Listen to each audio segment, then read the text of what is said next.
guys, Willie Mayette, creator of JAZZEDGE. Welcome to the Confident Improviser Podcast.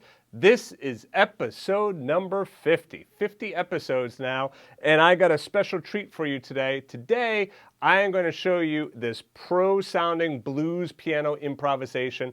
This is the way that you can, as I say, side-slip your way into the audience's ears. All right, so let's take a look at the music and let's look at what's going on here.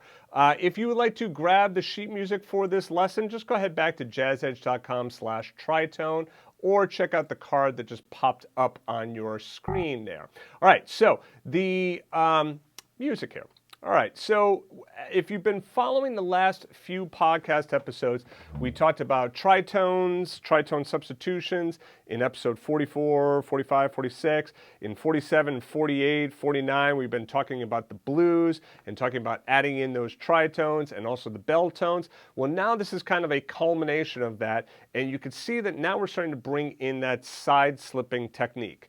Right? I talk about the side slipping in my jazz piano daily lessons. I'll tell you later how you can grab those. All right, so the left hand, all that we're doing here, the whole concept is we have our anchor chords, which are just the 1, 4, and 5. All right, so my anchor chord right here is my C7 chord. Right? Remember, it's really the blues is C7 all the way through those first 4 measures. Right? So it's C7 for the whole first measures.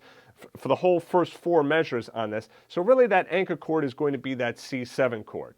Once I have that anchor chord, then I can start to go down and then back up. Right? So you see how I go down here a half step and then back up. What do I do here? I go up a half step and then back down to C7. In the final music, I'm going to have to write in C7 there. I should say C7. Oh, actually, you know what? I can do that for you right now. I forget that I'm in this program. So there you go. All right. So it goes right on back down to C7. So all that's happening here is I take that C7 rootless chord voicing. I literally move all the notes down a half step to B7, and I move them right back up to C. In the right hand, I'm playing a G, which is the 5th of C7.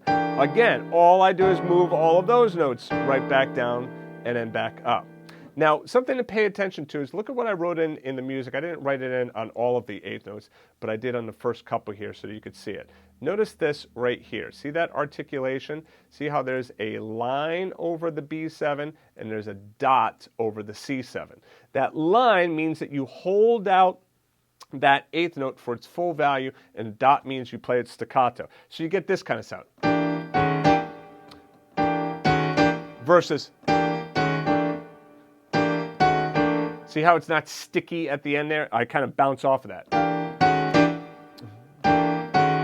Right? And that gives it, if you think about like big band, ba-da-dum, ba-da-dum, you know how they could kind of swell? Well, we can't really swell, but we could get that sound.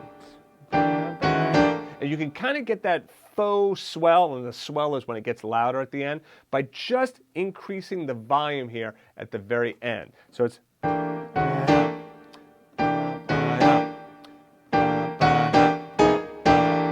okay. All right, so the rhythm here, just real simple. Quarter note, 2 8th notes. Right over here in this measure number 3, what I'm doing is C7. Okay? So you see what I do is just 3 quarter notes. Why do I do the 3 quarter notes? Because we got so much syncopation going on. Sometimes just hitting that downbeat like that really sounds nice. It really just kind of drives the beat home, right? Don't forget about the beat. Everything doesn't have to be off the beat. But at the end of the measure, I throw that syncopation in again, right? So I get that 1, 2, 3, 4, and, or da, da, da, dee, ba, right? All right, moving on to this next spot here. On the F7 chord, I'm doing exactly the same thing, just moving down a half step. On the F7, notice I'm still playing the G. Why am I keeping the G? Because that is a common element that's running through this whole 12 bars. Gives my improvisation some structure to it. It almost sounds like a song, doesn't it? Right? When I'm playing this, it sounds like this could be a blues head. And you could utilize this as a blues head. But in an improvisation, having that structure really kind of like makes the listener clue into that versus constantly doing something different all of the time. All right, so on the F7, playing the F7, and I go down a half step to the E7, and I'll go back up to F7. Same thing. Now, a note here. when playing octaves twice in a row like this, all right, a lot of times by a half step, rather than coming down and playing the pinky here, let me give you a little pro tip. You come down and play your thumb and fourth finger and then come back to the pinky. It's a lot faster for you to move like that than trying to move like that, and it's also very inaccurate when you're trying to do that. So instead, use your fourth finger. Now, if that's too much of a stretch, well, you might have to just use that pinky, right? But if you can make the stretch and it's not too much of a stretch and it doesn't hurt the arms or hurt the hands, then that fourth finger is a great way of being able to play those octaves faster back and forth, because you're able to keep that finger closer to the key. All right, so F7, E7, then back to F7. F7, E7, back to F7. And in the next measure here, what am I doing? Now I'm playing right over here. I'm playing the F7, E7, F7, and then I go back to that D flat 7. We've already talked about that, okay? So just a D flat 7, and I resolve down to that C7 in this next measure. And the C7, I'm just playing the comping rhythm that I've done. So not every measure has to be some kind of groundbreaking, earth-shattering improvisation. Sometimes just hitting that comping is enough. All right, now let's move on to this part right here.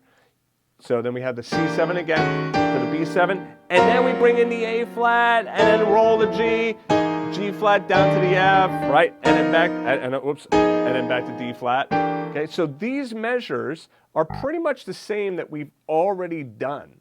Okay, so all of this is the same that we've already done.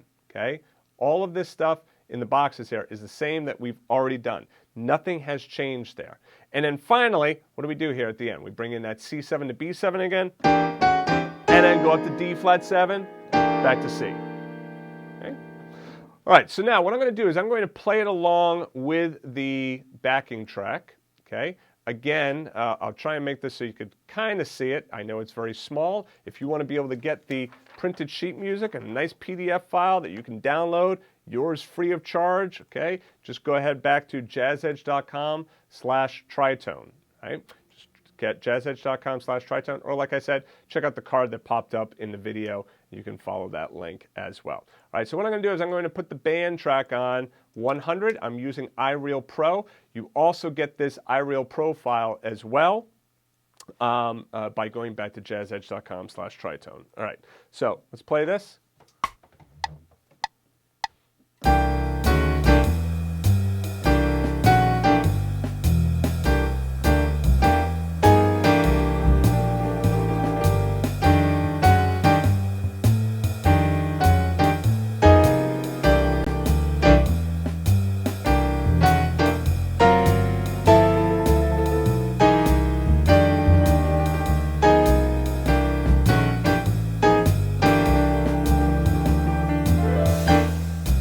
Now, one thing I did want to talk about is also the pedal, right? So when exactly should I be using that pedal, right? So take a look right there and you'll see every time that glows orange, that means that I'm using my pedal.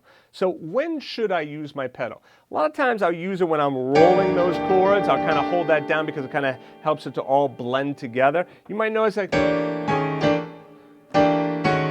I even kind of use it in that C7 to B7. Hold it down, and then lift it up. I lift it up normally when I hit that B7 chord. But you do not have to use the pedal there, right? I just use it because it allows me to be able to lift up my hands and get to that B7 just a little bit faster. But you cannot use it at all. Where you might want to use this, anytime you're doing those roll chords, throw that pedal down. But check it out. I could play this now, and I'm going to play this without using the pedal at all. All right, so let's start again. Pay attention to the pedal.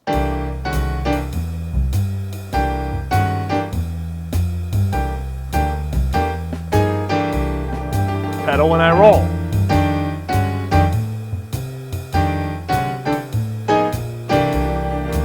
Rolling. Pedal, pedal, pedal when I'm rolling. Now, as we've talked about in the previous podcast episodes, remember, you could also take that right hand up an octave. It sounds super, super hip. All right, so now let's put this on 130. Let's really kind of, challenge ourselves.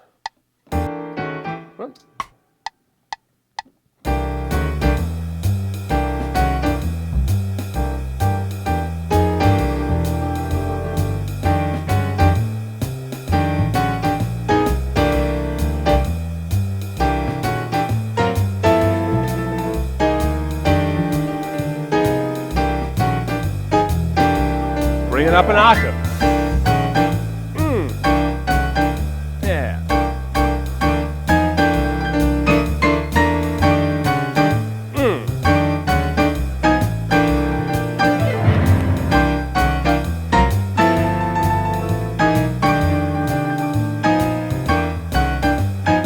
Bring it real soft.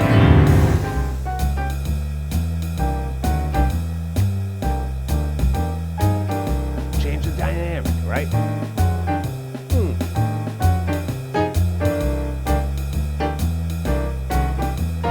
Have fun with it.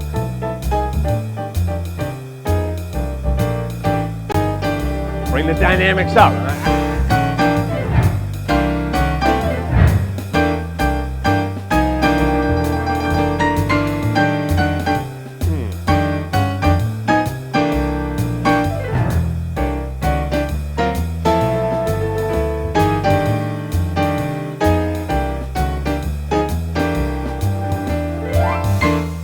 All right, now you might notice that I have a little bit of fun with the rhythm sometimes. I'm not always playing the rhythm exactly as written.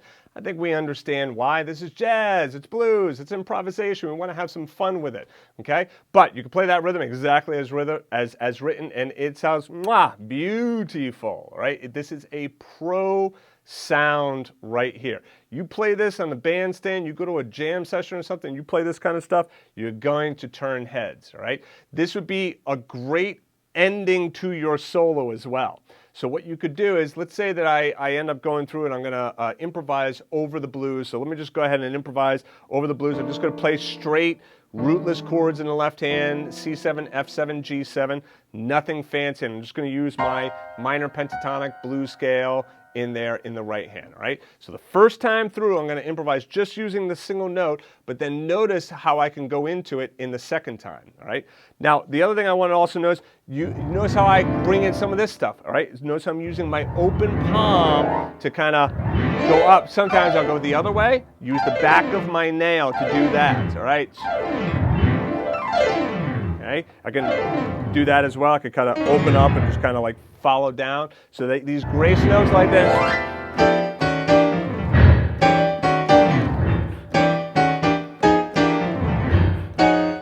Right, now, what you might notice is, sometimes you hit the wrong note. You don't get right back to it. It don't matter.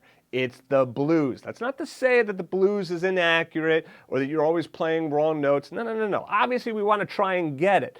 But the main thing is you want the feel. If you don't have the feel and you don't have the groove, it don't matter if you play all the right notes. So I could tell you, I've been doing this for years. And guess what? I'm a human being just like you, and I make my fair share of mistakes. And guess what? No one's ever come up to me after a gig or a performance and said, hey, I noticed when you did that. Come on, right? All right, so because you can't hear it in real time. So always go for the feel. And getting in that nice glissando like that sometimes really kind of, it's a real nice sound. It really brings it up a lot. All right, so what I'm going to do now is, like I said, I'm going to go through one time, just playing single note, and I'm going to go into this, and you hear how you could really build up that solo. All right, here we go.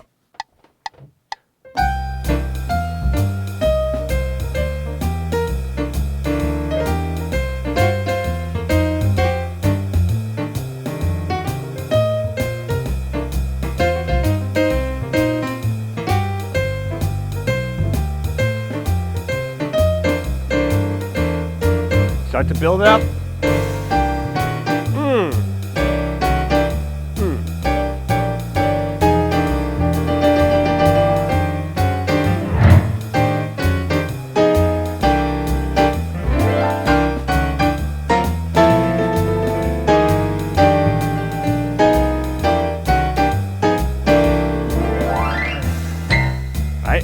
that's the end of my solo. That'd be a great way of ending your solo. You could even just take this 12 bars, change it around a little bit like I was doing, change the rhythm around, kind of have some fun with it, and then that's your solo. But the point is, this is a great way of really building up that solo so it's not just single note.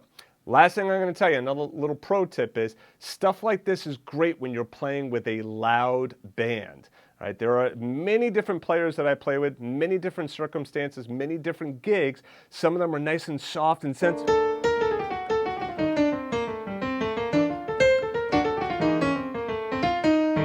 I could do that kind of stuff and get some nice lines in there and kind of shape it, but then other ones are like super heavy. I can't do that. If I do that single line stuff, nobody's going to hear anything that I'm playing. I might not even be able to hear myself while I'm playing it. This is where these bell tones and then this trick of playing the chord along with the bell tone together really gives you that nice, big, rich sound. So you can have a lot of fun with this. All right, so like I said, if you are enjoying these lessons, be sure to subscribe to the YouTube channel. Just do a search on YouTube for JAZZEDGE. You'll find the channel. And if you like these videos, check out jazzpianodaily.com. You got 45 days of absolutely free lessons. You get the sheet music, all of it. And then all 365 videos you'll be able to see on my YouTube channel as well. So do me a favor. Be sure to subscribe to the channel, like the video, turn on notifications, and most of all, leave your comments in the video. If you love the stuff, let me know. Why do you like it? What would you like to see? You hate it? Hey, let me know. If you don't like something about it, let me know. Leave a comment, because those comments, I read those comments, and I use those as a way of basing what future lessons I'm going to do. So if you have something that you would like me to cover, leave it in the comment section on my YouTube channel, and I'll take a look, and then it might find its way into the next lesson. All right, so that's it for me. Thanks, guys. I'll see you in the next podcast episode.